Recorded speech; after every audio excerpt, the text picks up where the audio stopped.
Welcome to the Higher Theories Conspiracy Podcast. I am your host, Jamie, and this is your other host, Katrina. Today's episode, the Chupacabra and the Wendigo. On today's episode, we will discuss the Chupacabra, potential sightings, explanations for the sightings, and then jump into our personal theories on the matter. I will discuss the Wendigo, the recent and past sightings, and of course, wrap it up with our personal theories. The Chupacabra. Some describe this beast as dog-like, some even describe it as lizard-like. One theory is that it's of alien descent. It's described as gray, the size of a bear, with spikes down its spine all the way to its tail, with gleaming red eyes. Sounds like my mother-in-law. Scary. Reminds me of my mom as well. Sightings of this monster have been seen as far as north as Maine and as far south as Chile. Sounds like Selkirk in Maine. Yeah. Another reason to think of my mother. I'm just kidding. That's so terrible. You said mother-in-law. Yeah. That's my mom. I know. So we talk about my mom here. Yeah, but I didn't do the whole Selkirk and Maine thing. Carry on. It has even been supposedly seen in countries outside the Americas as far as the Philippines and Russia. Some explanations for the sightings given have been people actually seeing candids affected by mange. According to biologists, the Chupacabra is urban legend. Let's find out. So, this story originates in 1995 in Puerto Rico, where the first sighting of the Chupacabra happened. It was a chilly March in 1995. One morning, a farmer went out to his pasture to find 8 of his sheep dead, with 3 puncture wounds in the chest area. And the weirdest part? All animals were completely drained of blood. Authorities attribute the killings to a more conventional predators, but many locals suspected a satanic cult. Can you imagine a satanic cult going around killing cows? Yeah, that would actually be a lot crazy. Satanic cults aren't really that bad, honestly. They're more likely to be at least attacking goats or pigs. And they probably won't just go around attacking random ones. They grab one for their ritual, right? It's not like they just go around. Honestly, it would more likely be a cat. It would be like a cat. It would be a goat. It would be more or less something that would be meaningful to the ritual. Mm-hmm. Not some random animal that they would just want to mutilate, you know? Mm-hmm. That's crazy. Hey. By August of the same year, 150 reported animal mutilations, with the blood being completely drained, were called into local law enforcements. And by the end of the year, the beast has supposedly drained the blood of over 1,000 animals. So they never really named what type of animals? It was just animals in general? For this one, yeah, it didn't really name. Oh no, it's found 8 sheep. 8 sheep dead. Okay, yeah.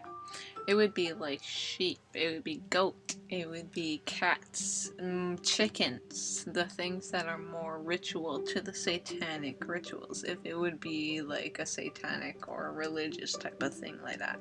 Yeah. So if it were that type of thing, that's the type of stuff that I would look into. A cult would make sense. There are a pretty wide range of cults out there. By 1996, reports of Chupacabra attacks were widespread. They began in Miami and later in the Southwest and Mexico. Either the creature had migrated, or the stories had become so popular that reports of sightings and copycat attacks were being carried out here too. This time, the creature looked dog-like, but still reptilian. Whether Chupacabra exists or not, reports of bloodless murdered livestock persists. And to date, no satisfactory predator has ever been caught. Here are some of the interesting reports I found from the past few years. In January 4th, 1996, in Isabella County, Michigan, 8 calves, frozen and dead. 2 were skinned of their hide from head to hooves. 6 were skinned of all their hide from neck to hooves. All were black and white Holsteins and about a week old. Isn't that crazy? I mean, that's a lot of animals skinned from their head to their hooves. It actually has a lot to do with the Wendigo. Well, maybe the fucking Wendigo did it. That's what I mean. The Wendigo is actually known as several different names and several different areas. So Is it could goat sucker one of them? It could be known as a Chupacabra. It could be known as the goat sucker. It could be known as a skinwalker. It could be known as a Wendigo. It could be known as anything. But the one thing that they want to keep it as is Wendigo. This is the one main name that they want to have it as because they know for a fact that the Wendigo originated from this, from the fucking 1700s to the 1800s. Well, damn, are we maybe we're doing the same story. This is what I mean. That's why when you mentioned that, I was like, Well, this may be a long episode or it may be a short episode, depending if they're different. So this next sighting I found was in Northwest Miami. Yeah. Okay. Northwest Miami rural area. Yeah, in the Northwest Miami rural area. March 1996. This animal killed about 40 animals. One woman saw a dog-like figure standing up with 2 short hands in the air. That's all that article said that I read. This next sighting was May 2nd, 1996 in Rio Grande Valley, South Texas. A pet goat dead with 3 puncture wounds in its neck. A 6-year-old goat was found with telltale marks of the Chupacabra. What would you do if your pet goat, just you woke up one day, you went outside, and your pet goat was kind of 3 puncture wounds in its neck? I would try to get as much help as I could. Obviously, if I had a pet goat, I would know that there is an animal hospital nearby. Just to try and find out what type of puncture wounds that caused it to my goat. Because obviously you want to know what caused this. You want to know what did this to your animal that you were trying to breed. Yeah. So, yeah, definitely. Obviously you want to know answers from that. And obviously they're going to send out troops to go and investigate all this, so... Yeah, if I was rich, I would have my own, pet doctor just come to me. I think that would be cool. May 3rd, 1996.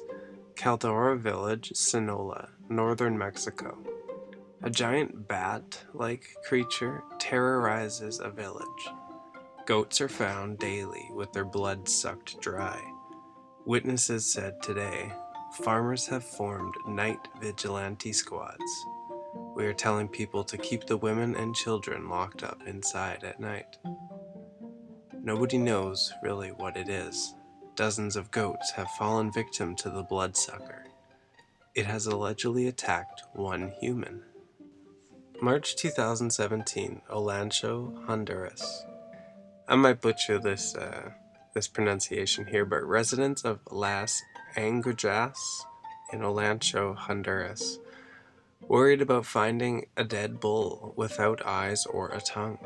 According to La Tribuna, residents saw an ugly white animal prowling the pastures, believed to be El Chupacabra. There have been a few sightings and events since then, but most of the times they are proven to be false positive. Meaning a sick coyote, or even a sick raccoon in Texas once in 2014. Sightings and reports have definitely decreased lately, but hey, maybe the Chupacabra has COVID and is in isolation. So that's the story on the Chupacabra and recent sightings. Now we will jump into personal theories. My personal theory on the matter, I honestly think that, I don't know, I can't really explain the 3 puncture wounds. That's definitely kind of tricky, but I definitely think that a lot of cases are gonna be just coyotes with mange, which is just their fur kind of falling off, right? I don't think that, I don't know. There's never been any, like, nobody's ever caught a chupacabra. There's never been any pictures taken, really, of one. So what proves that they exist other than personal, experiences that people have had, right?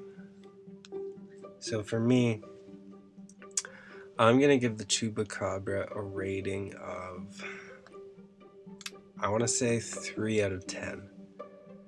I think it's gonna be just coyotes with mange, maybe some sick dogs, but I definitely the chupacabra, as the story goes, is just a little too hard for me to believe. I feel like the Chupacabra has something to do with the Wendigo. And not only just something, but a lot to do with the Wendigo, because they do have a lot in common. Yeah. They do feed off of a lot of human byproducts, like human flesh, human meat, and all that. Okay, but there's only been like one chupacabra attacking a human before, or one, Exactly. sighting of it. The one that we actually know of. There could be multiple. Yeah, I guess if it kills you, you can't report it. Yeah. So what we're trying to jump into after this is actually called the Wendigo. And what is a Wendigo, you ask? Well, it is seen as an embodiment of gluttony, greed, and excess. Never satisfied after killing and consuming one person. They are consistently searching for new victims, also believed to be cannibalistic spirits. Sometimes depicted as a creature with a human-like characteristics, which possesses human beings. They are known for their desire to cannibalize other humans, invoke feelings of insatiable. This makes them so ravenous for human flesh that they pounce upon women, children, and even upon men. Bring it on. I'll take a Wendigo on like there's nothing. Of course. Like vertebrable werewolves, and devour them voraciously, without being able to appease and glut their appetite, either seeking fresh prey, and the more greedily, the more they eat. Although in many recorded cases of Wendigo psychosis, the individual has been killed to prevent cannibalism from resulting, some Cree folklore recommends treatment by ingestion of fatty animal meats or drinking animal grease. Those treated by sometimes vomiting ice as part of the curing process. Hold on. They vomit ice? Yeah, that's actually one of the more processes of them knowing that they're getting rid of this Wendigo from their physical body. What? Ice vomit? That's fucked up. One of the more famous cases of the Wendigo psychosis reported involved in Plains Cree trapper from Alberta named a Swift Runner. During the winter of 1878, Swift Runner and his family were starving, and the eldest son died. 25 miles away from emergency food supplies at a Hudson-based company post, Swift Runner butchered and ate his wife and 5 remaining children. What, all 5? All 5. Why? That's okay. That's a lot of people to eat. I'm sure. How would you want to survive if there was nothing left? Well, I guess. Well, it's just that the whole winter, 25 miles. Given that he resorted to cannibalism so near to food supplies that he killed and consumed the remains of those present, it was revealed that Swift Runners was not a case of pure cannibalism as a last resort to avoid starvation, but rather of a man with Wendigo psychosis. He eventually confessed and was executed by authorities of Fort Saskatchewan. Well, fuck, there you go. See, I was thinking, 25 miles. This dude's name was Swift Runner. You think he could fucking get 25 miles pretty damn quick? You think that he would swiftly run? No, he didn't swiftly run. No. He swiftly killed. Mate. Another well-known case involved a man known as Jack Fiddler. Also along his side, his brother Joseph. They were also known as the Wendigo Hunters. It was said that this man had not 1, nor 2, but 14 or more reported sightings of Wendigos. Jack was known for claiming the ability to kill Wendigos. The Europeans knew him as Jack Fiddler, as his people knew him as he who stands in the southern sky. Jack was born in the boreal forest of the Upper Severn River, near a small community of what is known as Sandy Lake First Nation. He was a well-respected healer, and often traveled between communities to ensure the health of multiple people. Often he was sought for more business, as he and his brother Pasquan, also known as Joseph Fiddler by the European settlers. They became very well-known shaman for their alleged ability to conjure animals and protect his people from spells. To the people of the region, he could allegedly successfully defeat the Wendigo. Something like Harry Potter type shit. Spells. Yeah, I guess. Wingardium Leviosa. Not really like spells, I would say. It's more or less, I guess he usually just used like herbal plants from the earth, prayers. Okay, I see. So, kind of wish it was more like Harry Potter in a way. in some cases, this entailed killing people with Wendigo psychosis. As a result, in 1907, Fiddler and his brother Joseph were arrested by the Canadian authorities for homicide. Unfortunately, on September 30th, Jack Fiddler had escaped captivity during a walk outside. Prison break. How unfortunate, though, right? Unfortunate that he escaped? Yeah. It was said that he had hung himself nearby, actually, and was found dead later that day. As for his brother Joseph, he was tried and sentenced to life in prison. He ultimately was granted a pardon, but died 3 days later in jail before receiving the news of his pardon. What? Ooh, that's some sketchy shit. Can you imagine that? That's some Epstein type shit. He got Epstein. Ooh, we should do an episode on Epstein. Yeah. I think we can look into that. And the Lolita Express and his island. I think, yeah, there's a lot there. Fascination with Wendigo psychosis among Western ethnographers, psychologists, and anthropologists led to a hotly debated controversy in the 1980s. The debate was over the historicity of this phenomenon. Some researchers argued that essentially Wendigo psychosis was a fabrication, the result of naive anthropologists taking stories related to them at face value without observation. Others have pointed to a number of credible eyewitness accounts, both by Algonquians and others, as evidence that Wendigo psychosis was a factual historical phenomenon. The frequency of Wendigo psychosis cases decreased sharply in the 20th century as boreal Algonquin people came into greater contact with European ideologies and more sedentary, less rural lifestyles. The Ojibwe described it. It was a large creature as tall as trees, with a lipless mouth and jagged teeth. Its breath was a strange hiss, its footprints full of blood, and it ate any man, woman, or child who ventured into its territory. And those were the lucky ones. Sometimes the Wendigo chose to possess a person instead, and then the luckless individual became a Wendigo himself, hunting down those he had once loved and feasting upon their flesh. Ooh, it's like death tag. You gotta like tag the next person. Yeah, it's And kind of then like, they're you it. know, Oh. vampires. Oh yeah, kind of vampires. thing, How that you'd become a vampire when it bit you. That's dope. I like that. In his 2004 treatise Revenge of the Wendigo on disorders and treatments of the behavioral health industry in the United States and Canada that are peculiar to Indigenous people, James Burgess Waldron wrote, that was a tongue twister. No actual cases of Wendigo psychosis have ever been studied, and Lou Morano's scathing critique in 1985 should have killed off the cannibal monster within the psychiatric annals. I knew I was gonna say that. Anals?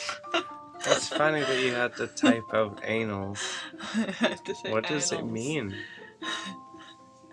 That's annals. N-A-L-S. Annals or something like that. A record of events year by year. So.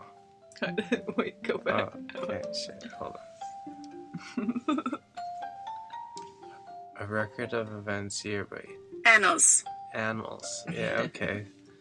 So it's not anals. Psychiatric anals. You know I'm not editing that part out.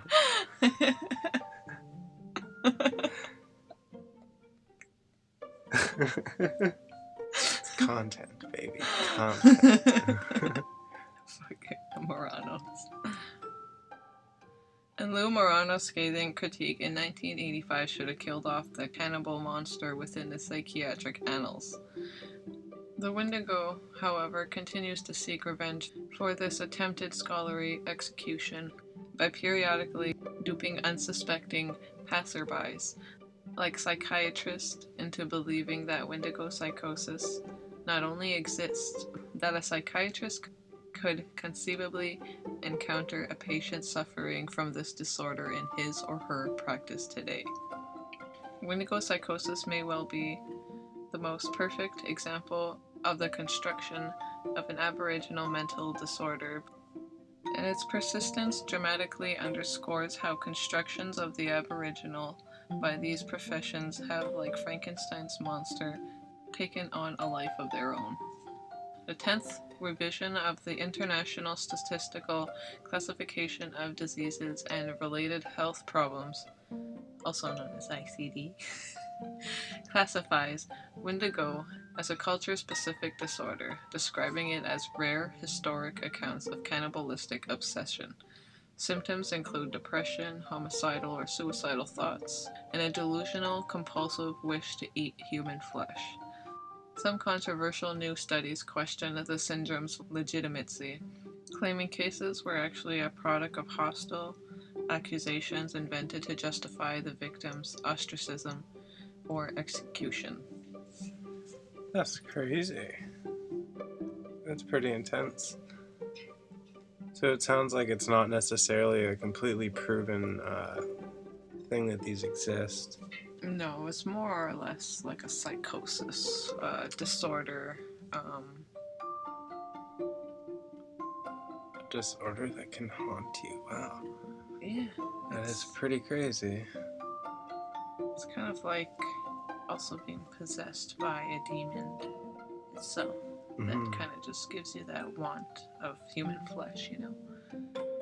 And it's kind of the only way that you would survive off of it. Like, some of those vampire movies, you know how they have to have, like, human blood in order to look young or stay young. Yeah. Keep that young image, you know? But in this case, they're more or less just ugly-looking creatures with no lips. Right? No lips, jagged teeth, tall as a tree. That thing would be terrifying. I'd definitely run the other direction. His breath was a strange hiss. Footprints full of blood. That's just... oh, that's intense. So what do you think? Do you believe it? Do you believe it exists? I believe many things. And I think maybe this could just be another theory. So what's your rating on it if you have to rate it out of 10? I'd give it at least a 5. At least a 5? Yeah. A little iffy about it, but there's a little more I would like to look into on this Wendigo as well. But we'll save that for part 2. So that Jack Fiddler dude, did anybody ever see him kill a Wendigo? Yeah, there was several witnesses. There was a lot of people that were around. Also, family members of the people who had been executed by Jack Fiddler and his brother Joseph. So, yeah, there was a lot of people. That's actually how they got the pardon. Was because a lot of people actually believed that they were helping and not really killing off people. They were helping them, trying to cure them, and sometimes it led, like, obviously, you know, when you do an exorcism, sometimes it does lead to the person getting very exhausted to the point where they die. Sure. So there's that as well. That's crazy. Because then, yeah, he did get arrested for homicide. Yeah, and Jack didn't want to do time, you know. He wasn't the type of person. He didn't think he was doing anything wrong, so obviously he... And then the way that they were thinking and looking at him as a murderer, you know, he obviously killed himself. Yeah, hung himself. That's crazy. He unalived himself. Unalived himself. Is that the new word these days? Yeah. Unalived. Well, that's really it's a really interesting topic. So that's the episode on the Chupacabra and the Wendigo. We want to thank all the people who listen to this podcast. You can find us on Instagram, YouTube, Spotify, Apple and Google Podcasts, and everywhere else you listen to your favorite podcast. If you want to help us out, a quick 5-star rating would help us out greatly. Thank you. Goodbye. Signing up. Not like they're gonna hear me. I mean, see me.